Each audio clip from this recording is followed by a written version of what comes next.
Hello and welcome, Old Ways Heathens of the Old Saxon, the Old Germanic, and the Scandinavian varieties. Today I'm going to give a tour of two historical heathen hofs. The first one is in the Danish area of Tissø, where there was a almost 60-meter long longhouse and a cult house. And I'm also going to give a tour of the historical Irminsul. Now, the word Hof occurs in all Germanic languages, including the Scandinavian languages. In Old High German, it means temple. In Old Saxon, it means court or yard, and sometimes like a house in a yard, a combination of the two. And in the Scandinavian times, the Viking age, it appears that it has displaced some older words, ve for sacred grove, herger for stone altar, and vanger for a meadow. Now, the Old Saxon word uuih, pronounced wih, it's a sacred grove, and Dr. Jackson Crawford has done a video on the Old Norse ve, which is the Scandinavian equivalent. It's an outdoor holy area. And Tacitus wrote famously in Germania, chapter 9, that the Germans do not think it in keeping with the divine majesty to define gods within walls or to portray them in the likeness of any human countenance. Their holy places are woods and groves, and they apply the names of deities to that hidden presence which is seen only by the eye of reverence. Now, the Germanic tribes, which does include the Scandinavians, they did have a couple temples historically. We know that one was recorded in Uppsala, but there was also one in Lerje, and both Uppsala and Lerje have 9-year sacrifices recorded as being at. Adam of Bremen recorded the Uppsala sacrifice in 1073. Theodmar of Merseburg recorded the 9-year Danish sacrifice around the year 1000. And Tacitus, while he claims that the Germanic tribes did not have temples, and I do believe that they were rare, that they mainly confined their veneration in sacred groves, but he does contradict himself. Tacitus, for example, mentioned the Irminsul for the first time ever with the title Tamfana, which is in Eresburg, and Eresburg is also called Obermarsberg, Marsburg named after the Marsi. And the Marsi were one of the tribes that merged into the Saxon Confederation. They had Tamfana there, and it became the Irminsul over time. The Old Saxon Gau, and the word Gau is an Old Saxon word that means village, and these are really the same all over Scandinavia. They had typically a hill fort type enclosure with usually a wall or fence for protection, and the around 20 houses of the nobles were within the walls, and typically some homes of peasants were outside, and they would come within the walls when they needed protection. This is a very common appearance throughout the Germanic lands and Scandinavian lands for over 1,000 years. And I'm going to take a historical one from Tissø. This is in Denmark, not far from Lerje, in Sjælland. And in the 1980s or so, farmers were plowing their fields and they came across a 12-centimeter gold bar. And they brought in archaeologists to excavate and to see what they were digging up. And they found the remains of Tissø. And this is a very important center. I do believe for Saxon heathens in particular, this is my educated guess, where Wittekind came to in the Saxon Wars after Frankish victories in the Saxon Wars when he had to flee. And this is my educated guess. I could be wrong, but Nordmania is the area where he fled, and that would be Denmark. And this is a basic map. The 60 or so foot long haul, one of the largest, if not the largest ever found, is at the top. You have 4 homes, and on the far left side, and on the bottom you have a hof enclosed with a fence, and the Templehof had two god poles within it, and the god poles had evidence of blood being smeared on them, as well as a 30 centimeter in radius gold ring. So here's another view of Tissø. You can see the longhouse in the back. You can see the cult house in the front. The four homes on the left, and another large hall in the back. And you can see that it is fenced in. Another view, possibly the view Wittikin have, if he did indeed come to this site, he would have seen this view coming in. And you can see that on the right-hand side, there is a lake where they have found weapons deposited as votive offerings over time. You can also see homes of the peasants outside of the hill fort, and the long hall, very large and quite exquisite, possibly the largest ever found. Now, the cult house is, like I said, one of the rare examples of a heathen temple at Tissø, and inside the cult house was two god poles. Now, this picture here in particular is from the Kalkriese Museum in northern Germany, where they recreated the find at Tissø, and I was not aware of this until I saw these god poles there, and you can see the gold ring around the neck of one of the two god poles. And again, this is a reproduction. These god poles are about 6 to 8 feet tall.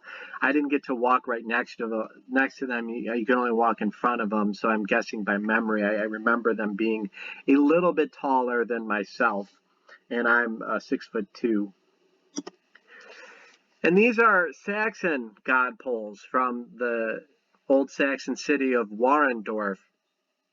And at Warendorf, they found archaeological finds of Old Saxon clothing and god poles like the ones behind me, which were reconstructed, and an Old Saxon longhouse. Now, I call this a Saxon longhouse, but really this is a Norse longhouse. And, the Saxons and the Norse both had the same type of longhouse in the same style. And typically, these had more than one room. Typically, there were rooms on both ends, and then a large hall in the middle. The sleeping chambers and the cooking chambers were typically on each side. Here is the Saxon longhouse rebuilt or reconstructed from finds at the Old Saxon city, Warendorf. And you can see right up here, that's where there was like ventilation, and you can see how it's built, that when it rains, rain typically is not going to fall in there. But, in these old times, they had fires burning inside the house, and this is where the smoke escaped. You can see also the walls are made of wattle and daub, and you do have support beams on the side of the house. That's me near the entrance to one of these houses, the same one that I pictured earlier. You can see that, I'm 6'2", and you've got to be about 5 feet to get under there without ducking. And that was, there were two doors actually in this house. And here's a picture from the back side, and you can again see the ventilation shaft in the roof. And here is a rendition of the 60 or so meter long house and great hall, or mead hall, at Tissø. And, this is about 2/3 of a American football field. So you can imagine the length of this. This is quite large. And you can also see the entrance to the Templehof. Now, inside the great hall in the longhouse, it looked like this. You can see that the people ate on both sides, and that the ale bearers and those serving the food could be in the middle. They can cook the food, and the feast, the guests on both sides can be quickly served in the feast. Now, I totally believe that the Irminsul was in Eresburg. The Annals Petaviani, written around 775 AD, state, he conquered the Eresburg and found the place which is called Irminsul and set these places on fire. Now, here is a picture of the Irminsul site today at Obermarsberg. And again, Mars is short for Marsi. And in historical times, in historical heathen times, this was Eresburg. Today, this is all Eresburg, and this area is called Obermarsberg. And this is actually quite the steep hill with trees growing on the side. And you can see why that this would be a holy place and also a hill fort, because it's very easily defended due to the height. The Franks had the best cavalry in the world at the time, and they could easily, trample shield walls. But to scale this and to scale walls in this area would be extremely difficult to conquer.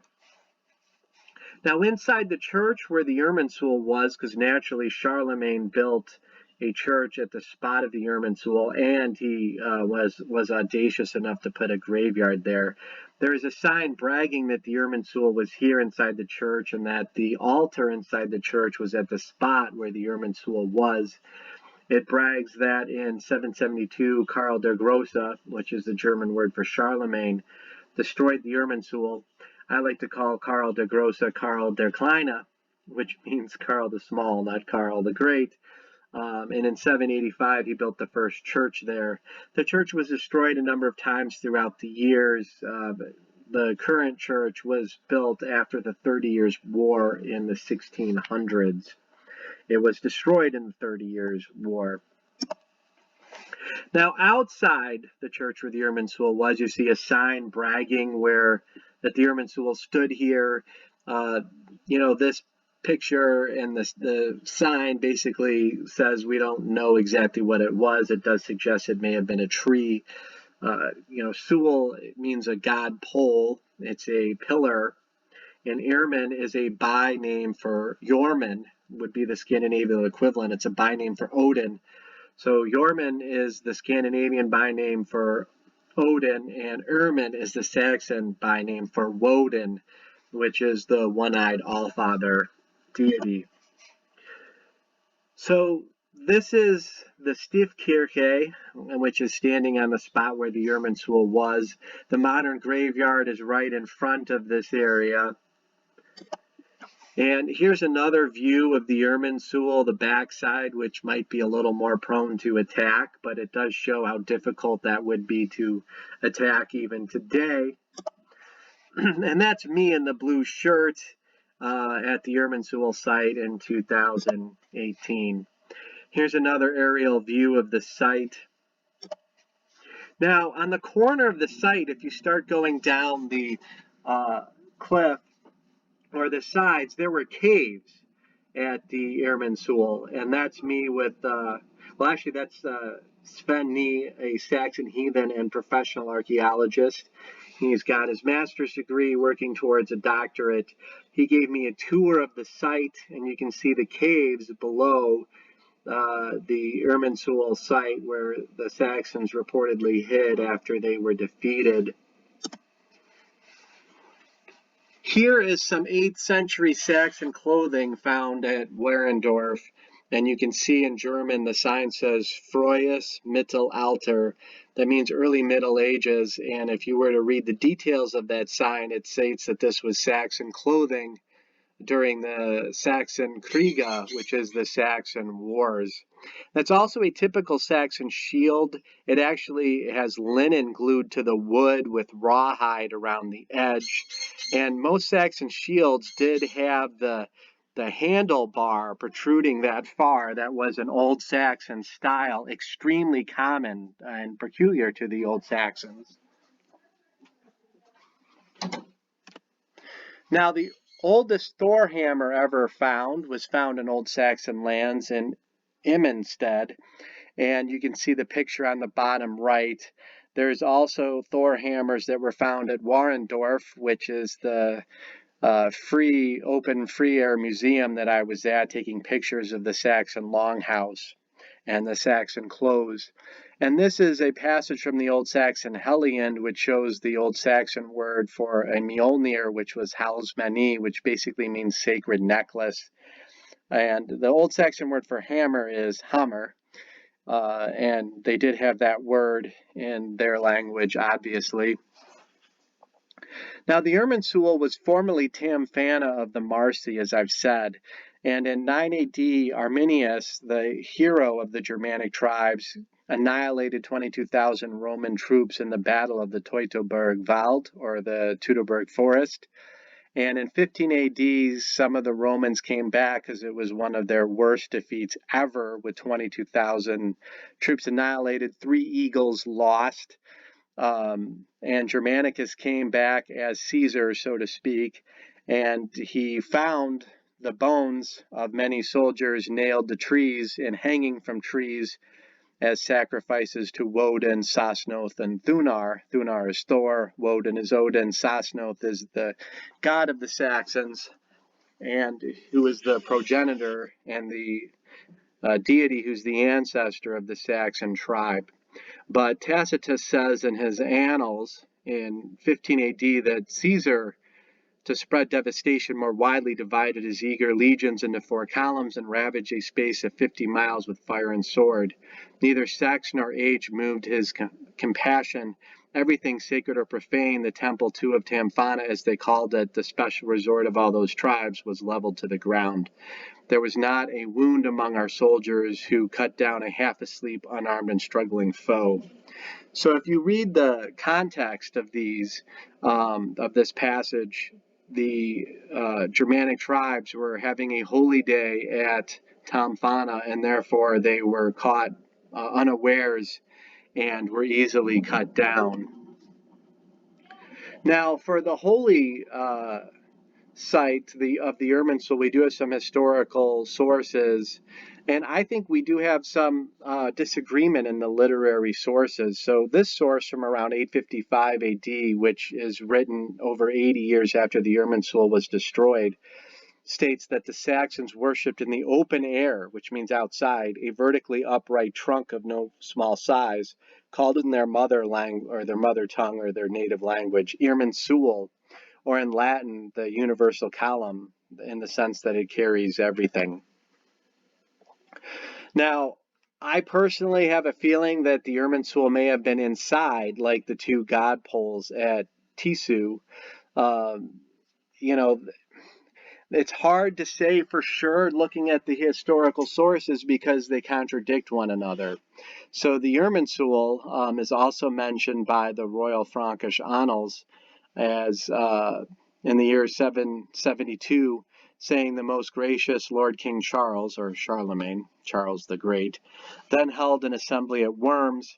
From Worms he marched into Saxony. Capturing the castle at Eresburg, he proceeded as far as the Irminsul, destroyed this idol, and carried away the gold and silver he found. A great drought occurred so that there was no water in the place where the Irminsul stood. The glorious king wished to remain there 2 or 3 days in order to destroy the temple completely, but they had no water. So this shows that the Irminsul was standing and that there was a temple. It doesn't prove that the Irminsul was inside or outside the temple.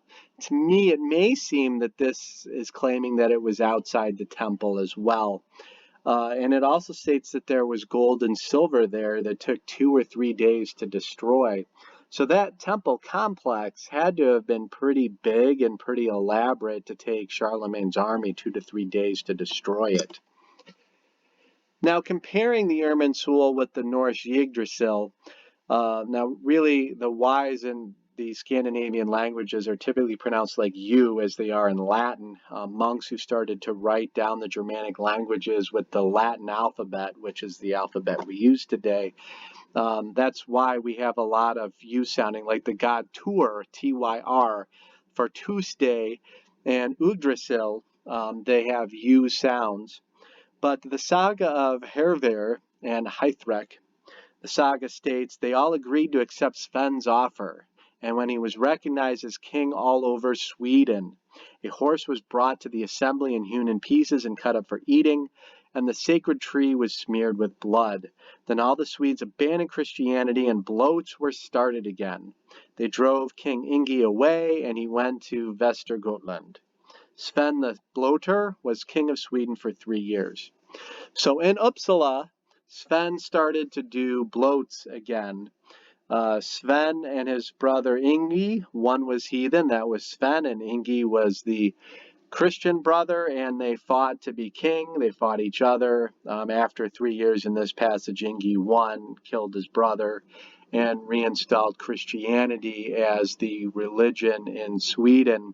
But at the Irminsul, I do believe they put blood on the Irminsul, whether it was indoors or outdoors, just as they put blood on a tree at Uppsala, which probably a tree is outdoors. So this is my Irminsul in my backyard today. It's 9 feet tall, 2 feet are in the ground. I have a stone altar next to it, though with modern stones. And I do have a seat next to it, more to sit and observe. Sometimes I do lay fire there after I create sacred space with fire. And I do have a baby red oak that I've put in the back. Over time, I'm looking forward to the 2 evergreens growing a bit bigger and that oak really taking off to give a natural enclosure to my Irminsul. I do encourage all to have ritual outdoors in nature, in their backyards. Not that indoor altars are bad. I think that they're a good thing. I do have one, but most heathen ritual was outdoors. Symbol was indoors, which is the feast, but most veneration was in sacred groves.